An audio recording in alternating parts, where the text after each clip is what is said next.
Chapter 10. The Shell and the Glasses. Piggy eyed the advancing figure carefully.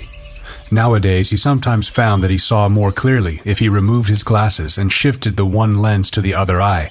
But even through the good eye, after what had happened, Ralph remained unmistakably Ralph. He came now out of the coconut trees, limping, dirty, with dead leaves hanging from his shock of yellow hair. One eye was a slit in his puffy cheek, and a great scab had formed on his right knee. He paused for a moment and peered at the figure on the platform. "Piggy, are you the only one left? There's some little uns. They don't count. No big uns. Oh, Sam and Eric, they're collecting wood. Nobody else? Not that I know of." Ralph climbed onto the platform carefully. The coarse grass was still worn away where the assembly used to sit. The fragile white conch still gleamed by the polished seat. Ralph sat down in the grass facing the chief's seat and the conch. Piggy knelt at his left, and for a long minute there was silence. At last Ralph cleared his throat and whispered something. Piggy whispered back. "What'd she say?" Ralph spoke up. "Simon." Piggy said nothing, but nodded solemnly. They continued to sit, gazing with impaired sight at the chief's seat and the glittering lagoon. The green light and the glossy patches of sunshine played over their befouled bodies. At length Ralph got up and went to the conch. He took the shell caressingly with both hands and knelt, leaning against the trunk. "Piggy, huh? What's we going to do?" Piggy nodded at the conch. "You could call an assembly?" Ralph laughed sharply as he said the word, and Piggy frowned. "You're still chief." Ralph laughed again. "You are, over us. I got the conch." "Ralph, stop laughing like that. Look, there ain't no need, Ralph. What's the others going to think?" At last Ralph stopped. He was shivering. "Piggy, huh? That was Simon. You said that before. Piggy, huh? That was murder." "You stop it," said Piggy shrilly. "What good are you doing talking like that?" He jumped to his feet and stood over Ralph. "It was dark. There was that bloody dance. There was lightning and thunder and rain. We were scared." "I wasn't scared," said Ralph slowly. I don't know what I was." "We were scared," said Piggy excitedly. "Anything might have happened. It wasn't what you said." He was gesticulating, searching for a formula. "Oh, Piggy."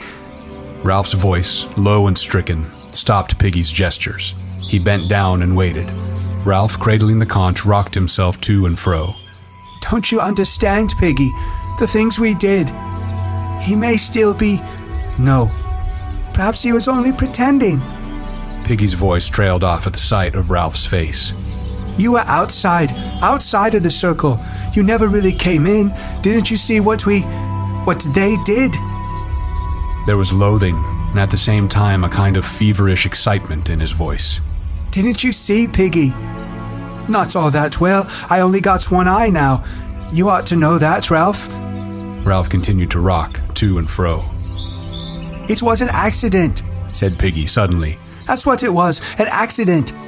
His voice shrilled again. "Coming in the dark. He hadn't no business crawling like that out of the dark. He was batty. He asked for it." He gesticulated widely again. "It was an accident. You didn't see what they did. Look, Ralph, we got to forget this. We can't do no good thinking about it, see? I'm frightened. Of us. I want to go home. Oh, God, I want to go home." "It was an accident," said Piggy stubbornly. "And that's that." He touched Ralph's bare shoulder, and Ralph shuddered at the human contact.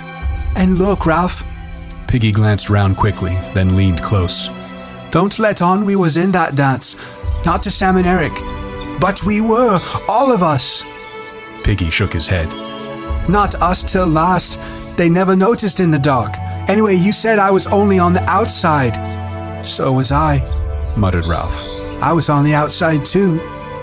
Piggy nodded eagerly. "That's right. We was on the outside. We never done nothing. We never seen nothing." Piggy paused, then went on. "We'll live on our own, the four of us." "4 of us? We aren't enough to keep the fire burning. We'll try. See, I lit it." Sam and Eric came dragging a great log out of the forest. They dumped it by the fire and turned to the pool. Ralph jumped to his feet. Hi, you two. The twins checked a moment, then walked on. They're going to bathe, Ralph. Better get it over. The twins were very surprised to see Ralph. They flushed and looked past him into the air. Hello, fancy meeting you, Ralph. We just been in the forest to get wood for the fire. We got lost that night. Ralph examined his toes. You got lost after the... Piggy cleaned his lens. After the feast, said Sam in a stifled voice. Eric nodded. Yes, after the feast. We left early, said Piggy quickly, because we were tired. So did we. Very early. We were very tired. Sam touched a scratch on his forehead and then hurriedly took his hand away.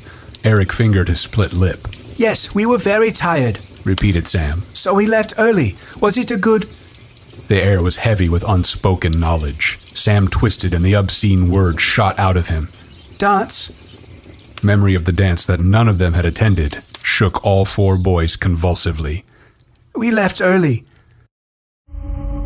When Roger came to the neck of land that joined the Castle Rock to the mainland, he was not surprised to be challenged. He had reckoned during the terrible night on finding at least some of the tribe holding out against the horrors of the island in the safest place. The voice rang out sharply from on high, where the diminishing crags were balanced on one another. Halt! Who goes there? Roger. Advance, friend. Roger advanced. You could see who I was. The chief said we got to challenge everyone. Roger peered up. You couldn't stop me coming if I wanted. Couldn't I? Climb up and see. Roger clambered up the ladder-like cliff. Look at this.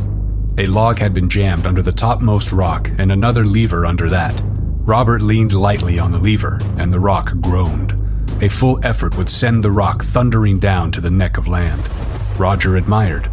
He's a proper chief, isn't he? Robert nodded. He's going to take us hunting.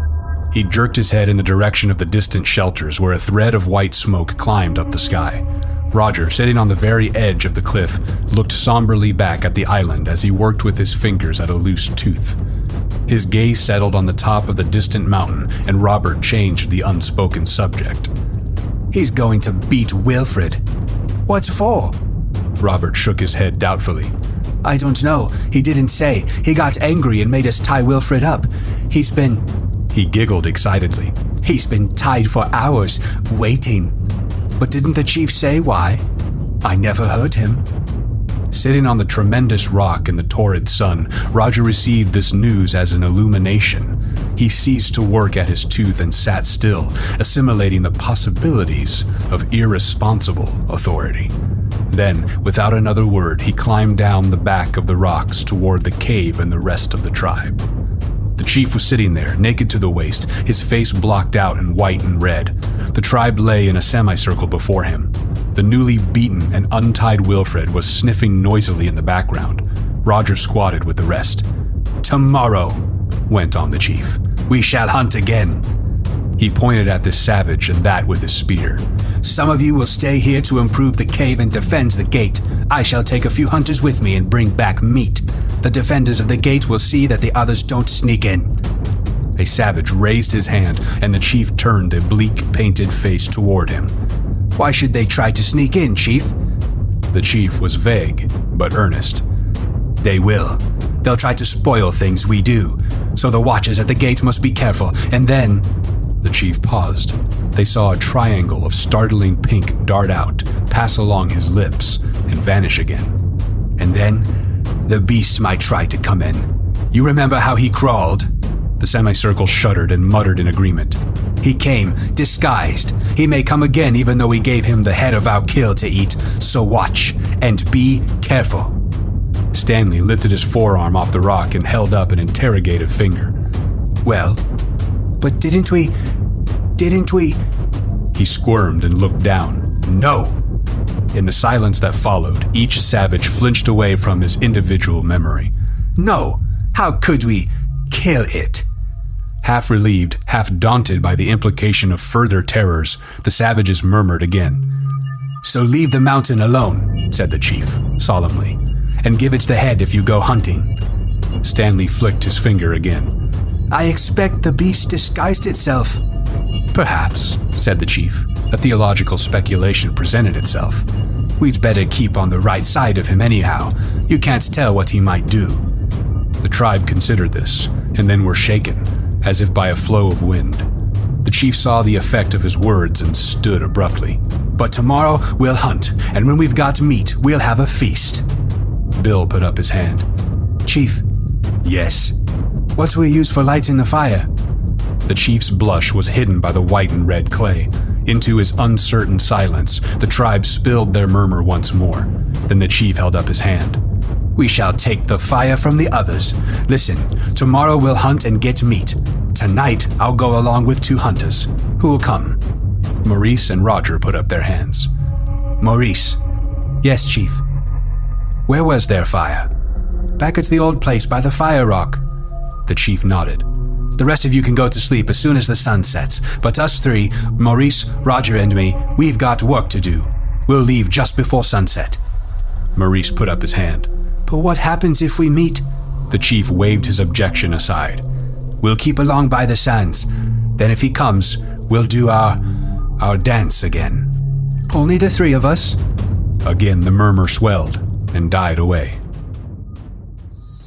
Piggy handed Ralph his glasses and waited to receive back his sight. The wood was damp, and this was the 3rd time they had lighted it. Ralph stood back, speaking to himself.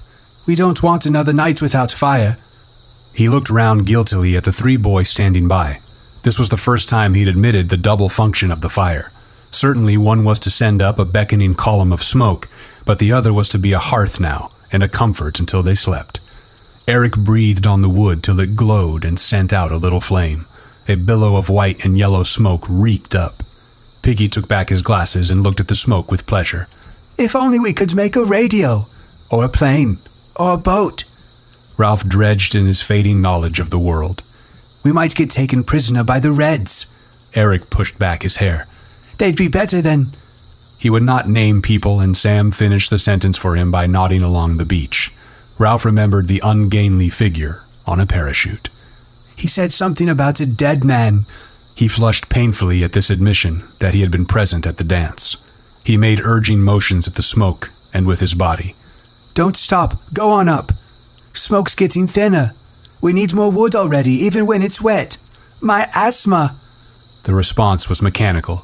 Sucks to your asthma.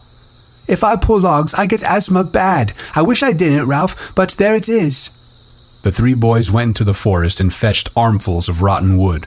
Once more the smoke rose yellow and thick. Let's get something to eat. Together they went to the fruit trees, carrying their spears, saying little, cramming in haste. When they came out of the forest again, the sun was setting, and only embers glowed in the fire, and there was no smoke. I can't carry any more wood, said Eric. I'm tired. Ralph cleared his throat. We kept the fire going up there. Up there it was small, but this has got to be a big one. Ralph carried a fragment to the fire and watched the smoke that drifted into the dusk. We've got to keep it going. Eric flung himself down. I'm too tired. What's the good? Eric, cried Ralph in a shocked voice. Don't talk like that. Sam knelt by Eric. Well, what is the good? Ralph tried indignantly to remember. There was something good about a fire. Something overwhelmingly good. Ralph's told you often enough, said Piggy moodily. How else are we going to be rescued? Of course, if we don't make smoke... He squatted before them in the crowding dusk. Don't you understand? What's the good of wishing for radios and boats? He held out his hand and twisted the fingers into a fist. There's only one thing we can do to get out of this mess. Anyone can play at hunting. Anyone can get us meat. He looked from face to face. Then, at the moment of greatest passion and conviction, that curtain flapped in his head, and he forgot what he had been driving at. He knelt there, his fist clenched, gazing solemnly from one to the other. Then the curtain whisked back. Oh, yes, so we've got to make smoke, and more smoke. But we can't keep it going. Look at that. The fire was dying on them. 2 to mind the fire, said Ralph, half to himself. That's 12 hours a day.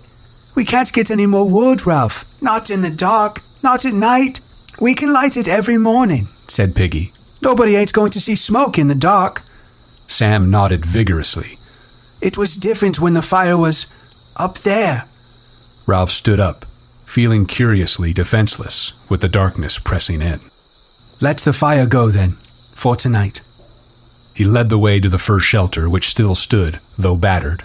The bed leaves lay within, dry and noisy to the touch. In the next shelter, a little one was talking in his sleep. The 4 big uns crept into the shelter and burrowed under the leaves. The twins lay together, and Ralph and Piggy at the other end. For a while there was the continual creak and rustle of leaves as they tried for comfort. Piggy? Yeah? All right. Suppose so. At length, save for an occasional rustle, the shelter was silent. An oblong of blackness relieved with brilliant spangles hung before them, and there was the hollow sound of surf on the reef. Ralph settled himself for his nightly game of supposing. Supposing they could be transported home by jet, then before morning they would land at that big airfield in Wiltshire. They would go by car. No, for things to be perfect, they would go by train, all the way down to Devon, and take that cottage again.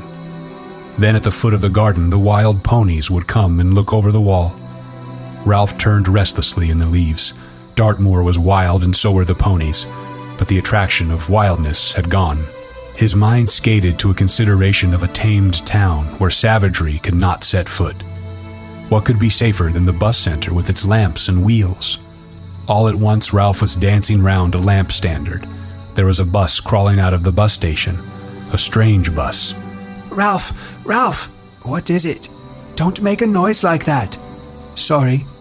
From the darkness of the further end of the shelter came a dreadful moaning, and they shattered the leaves in their fear. Sam and Eric, locked in an embrace, were fighting each other. Sam! Hey, Eric! Presently, all was quiet again. Piggy spoke softly to Ralph. We got to get out of this. What do you mean? Get rescued? For the first time that day, and despite the crowding blackness, Ralph sniggered. I mean it, whispered Piggy. If we don't get home soon, we'll be balmy. Round the bend. Balm happy. Crackers. Ralph pushed the damp tendrils of hair out of his eyes. You write a letter to your auntie. Piggy considered this solemnly. I don't know where she is now, and I haven't got an envelope and a stamp, and there isn't a mailbox or a postman. The success of his tiny joke overcame Ralph. His sniggers became uncontrollable. His body jumped and twitched. Piggy rebuked him with dignity. I haven't said anything all that's funny. Ralph continued to snigger, though his chest hurt. His twitchings exhausted him till he lay breathless and woe-begone, waiting for the next spasm. During one of these pauses, he was ambushed by sleep. Ralph, you've been making a noise again. Do be quiet, Ralph, because... Ralph heaved over among the leaves. He had reason to be thankful that his dream was broken, for the bus had been nearer and more distinct. Why, because... Be quiet and listen. Ralph lay down carefully, to the accompaniment of a long sigh from the leaves. Eric moaned something and then lay still. The darkness, save for the useless oblong of stars, was blanket thick. I can't hear anything. There's something moving outside. Ralph's head prickled. The sound of his blood drowned all else and then subsided. I still can't hear anything. Listen for a long time. Quite clearly and emphatically, and only a yard or so away from the back of the shelter, a stick cracked. The blood roared again in Ralph's ears. Confused images chased each other through his mind. A composite of these things was prowling round the shelters. He could feel Piggy's head against his shoulder and the convulsive grip of a hand. Ralph! Shut up and listen. Desperately, Ralph prayed that the beast would prefer little uns. A voice whispered horribly outside. Piggy, it's come, gasped Piggy. It's real. He clung to Ralph and reached to get his breath. Piggy, come outside. I want you, Piggy. Ralph's mouth was against Piggy's ear. Don't say anything. Piggy, where are you, Piggy? Something brushed against the back of the shelter. Piggy kept still for a moment. Then he had his asthma. He arched his back and crashed among the leaves with his legs. Ralph rolled away from him. Then there was a vicious snarling in the mouth of the shelter, and the plunge and thump of living things. Someone tripped over Ralph, and Piggy's corner became a complication of snarls and crashes and flying limbs. Ralph hit out, then he and what seemed like a dozen others were rolling over and over, hitting, biting, scratching. He was torn and jolted, found fingers in his mouth and bit them. A fist withdrew and came back like a piston, so that the whole shelter exploded into light. Ralph twisted sideways on top of a writhing body and felt hot breath on his cheek. He began to pound the mouth below him, using his clenched fist as a hammer. He hit with more and more passionate hysteria as the face became slippery. A knee jerked up between his legs and he fell sideways, busying himself with his pain, and the fight rolled over him. Then the shelter collapsed with smothering finality, and the anonymous shapes fought their way out and through. Dark figures drew themselves out of the wreckage and flitted away, till the screams of the little ones and Piggy's gasps were once more audible. Ralph called out in a quavering voice, "All you little ones, go to sleep. We've had a fight with the others. Now go to sleep." Sam and Eric came close and peered at Ralph. "Are you two all right?" "I think so. I got busted." "So did I. How's Piggy?" They hauled Piggy clear of the wreckage and leaned him against a tree. The night was cool and purged of immediate terror. Piggy's breathing was a little easier. "Did you get hurt, Piggy?" "Not much." "That was Jack and his hunters," said Ralph bitterly. "Why can't they leave us alone?" "We gave them something to think about," said Sam. Honesty compelled him to go on. "At least you did. I got mixed up with myself in a corner." "I gave one of them what for," said Ralph. "I smashed him up all right. He won't want to come and fight us again in a hurry." "So did I," said Eric. "When I woke up, one was kicking me in the face. I got an awful bloody face, I think, Ralph, but I did him in the end." "What did you do?" "I got my knee up," said Eric with simple pride, "and I hit him with it in the pills. You should have heard him holler. He won't come back in a hurry either, so we didn't do too badly." Ralph moved suddenly in the dark, but then he heard Eric working his mouth. "What's the matter?" "Just a tooth loose." Piggy drew up his legs. "You all right, Piggy? I thought they wanted the conch." Ralph trotted down the pale beach and jumped onto the platform. The conch still glimmered by the chief's seat. He gazed for a moment or two, then went back to Piggy. "They didn't take the conch." "I know. They didn't come for the conch. They came for something else. Ralph, what am I going to do?" Far off along the bowstave of beach, 3 figures trotted toward the castle rock. They kept away from the forest and down by the water. Occasionally they sang softly. Occasionally they turned cartwheels down by the moving streak of phosphorescence. The chief led them, trotting steadily, exulting in his achievement. He was a chief now in truth, and he made stabbing motions with his spear. From his left hand dangled Piggy's broken glasses.